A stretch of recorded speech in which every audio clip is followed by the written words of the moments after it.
ভালোবাসায় যেতে দেয়া শেখো, যেতে দাও।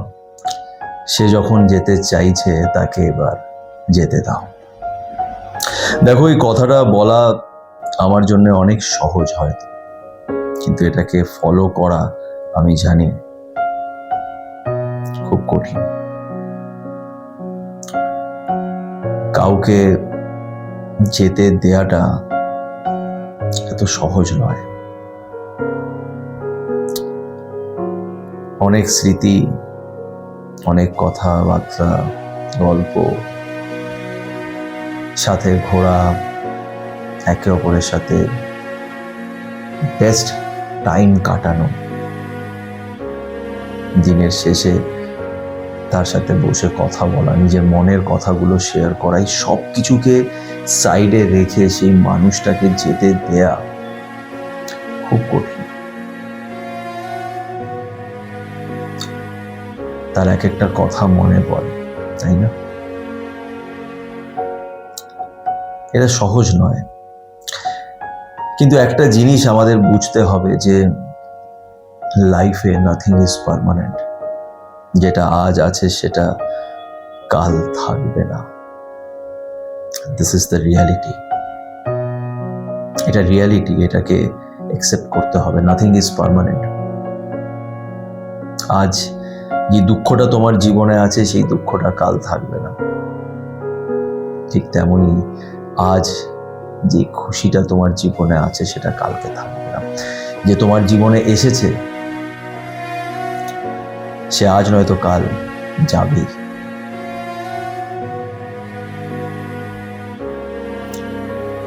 কিন্তু আমি জানি এটা খুব ডিফিকাল্ট। একটা মানুষ যাকে তুমি এত ভালোবেসেছিলে, যাকে তুমি নিজের সবকিছু দিয়ে ভালোবেসেছো, সেই মানুষটার উপর থেকে এখন আর তোমার কোনো অধিকার নেই, এটাকে মেনে নেওয়াটা খুব কঠিন।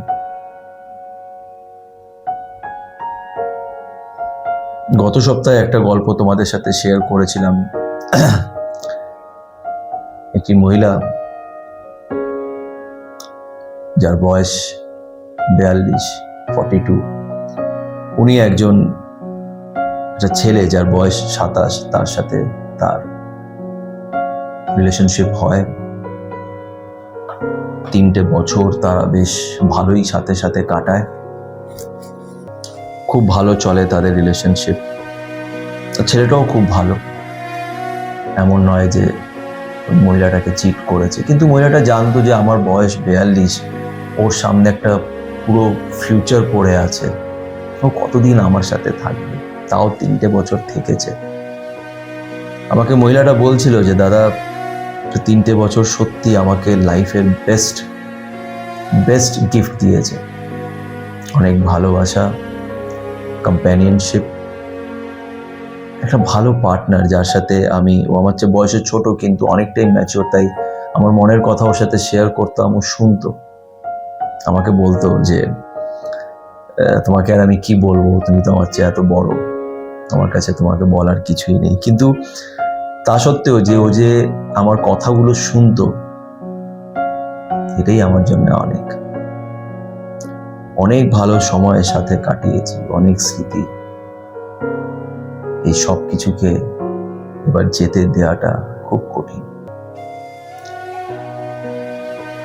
খুব কঠিন। কিন্তু কি জানো তো, অনেক সময় না আমাদের জীবনে হঠাৎ একটা মানুষ আসে। দেখো, আমরা সবাই নিজের লাইফে প্রেম করি, স্কুলে প্রেম করি, কলেজে প্রেম করি, তারপরে অফিস জয়েন করি, তো ওখানে প্রেম হয়। অনেক ভালোবাসাই, অনেক প্রেমই আমাদের জীবনে আসে। কিন্তু কিছু প্রেম এমন আছে যেটা সবার লাইফে আসে না। যার লাইফে আসে সে বোঝে। এটা একটা এমন প্রেম যেটা হঠাৎ করেই তোমার জীবনে আসবে। হঠাৎ করে, যখন তুমি একদমই এক্সপেক্ট করছো না, যখন তোমার এমন কোনো প্ল্যান নেই যে আমি রিলেশনশিপে যাব, তোমার কাউকে চাই না, তখন এই মানুষটা হঠাৎ করে তোমার জীবনে চলে আসবে। আর এসে তোমার জীবনটাকে সম্পূর্ণভাবে পাল্টে দেবে। এই মানুষটা তোমাকে বুঝিয়ে দেবে যে ভালোবাসা কাকে বলে, হোয়াট ইজ রিয়েল লাভ।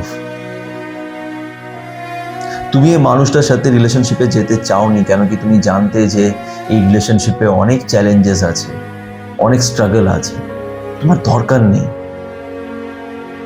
তা সত্ত্বেও এত কিছু বোঝানোর পরেও তুমি নিজেকে আটকাতে পারলে না, বিকজ তোমার এই যে মনটা আছে, এই মনটা মানতে চায়নি।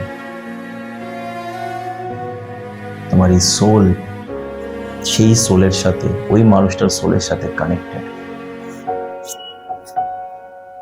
সে কিছুতেই তাকে ছাড়তে চায় না।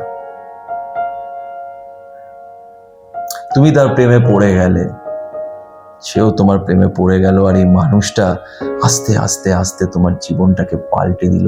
এই মানুষটা তোমাকে বুঝিয়ে দিল যে ভালোবাসা কাকে বলে, ভালোবাসার কষ্ট কাকে বলে। অনেক ভালো সময় তুমি এই মানুষের সাথে কাটালে, রাতের পর রাত চ্যাট করা, দিনের পর দিন দেখা করা, সাথে লাঞ্চ করা, ঘুরতে যাওয়া, অনেক কিছু, অনেক স্মৃতি মনের ভেতরে আছে, তোমার ফোনের মধ্যে আছে। আর এখন হঠাৎ করে এই মানুষটা এবার যেতে চাইছে, কিন্তু এই মনটা তাকে ছাড়তে চায় না, তাই না? দেখো, অনেক সময় না আমাদের জীবনে হঠাৎ একটা মানুষ আসে, কিছু কারণে আসে। এই মানুষটা আমাদের জীবনটাকে পাল্টাতে আসে। মানুষটা আমাদের ডিস্ট্রয় করতে আসে না, মানুষটা আমাদের ট্রান্সফর্ম করতে আসে। এই মানুষটা তোমায় হয়তো এমন কষ্ট দেবে যে কষ্ট তোমার জীবনটাকে সম্পূর্ণ পাল্টে দেবে, আর পরে গিয়ে তুমি বুঝতে পারবে এই কষ্টের উদ্দেশ্যটা কি ছিল, কেন এসেছিল এই মানুষটা। এখন তুমি যাকে ভেবে কষ্ট পাচ্ছ, একদিন তুমি তাকে ভেবে থ্যাঙ্কস বলবে যে থ্যাংক ইউ, তুমি এসেছিলে, না হলে হয়তো আমার জীবনটা এইভাবে পাল্টাতো না। এটা হবে, তুমি লিখে নাও, এটা হবে। তখন তুমি আমাকে জানিও তোমার সাথে এরকম হয়েছে কিনা।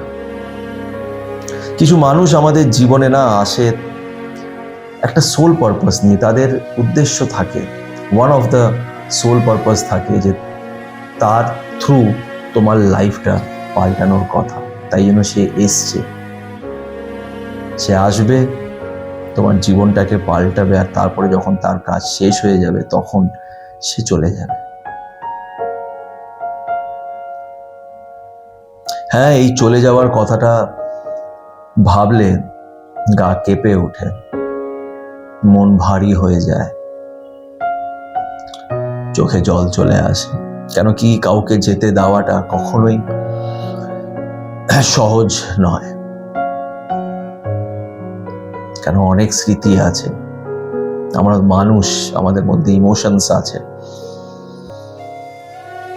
এতটা স্ট্রং আমরা কেউই নই। কিন্তু কষ্টের সময়ও মনে রেখো যে উপরে একজন বসে আছেন, উনি তোমাকে দেখছে, উনি জানে যে তোমার কষ্ট হচ্ছে, কিন্তু এই কষ্টটা হয়তো কোথাও না কোথাও তোমার ভালোর জন্য। তাই তার উপরে বিশ্বাস রেখে এগিয়ে যেতে হবে, আমি এটাই বিশ্বাস করি। আর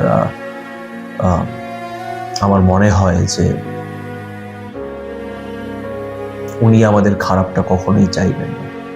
কিছু প্ল্যানস, কিছু জিনিস কষ্টকর, উনি আমাদের জন্য যে প্ল্যানসগুলো বানায় অনেক সময় কষ্টকর, কিন্তু পরে গিয়ে তুমি বুঝতে পারবে যে এই কষ্টের উদ্দেশ্যটা কি ছিল।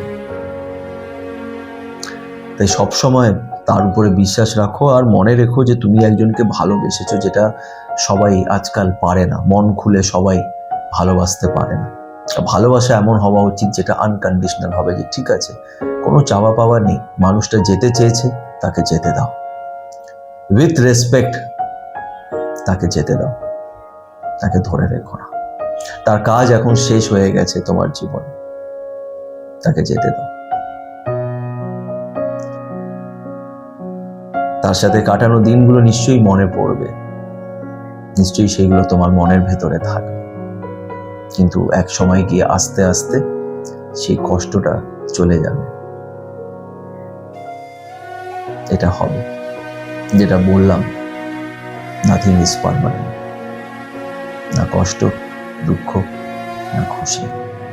এই জিনিসটাকে আমাদের সবাইকে অ্যাকসেপ্ট করতে হবে। আশা করছি ভিডিওটি ভালো লেগে থাকবে। যদি সত্যি ভালো লেগে থাকে তো প্লিজ একটু লাইক করো, চ্যানেলটাকে অবশ্যই সাবস্ক্রাইব করো, আর সবাই পজিটিভ থেকো, তার উপরে বিশ্বাস রেখো, আর সবাই ভালো থেকো।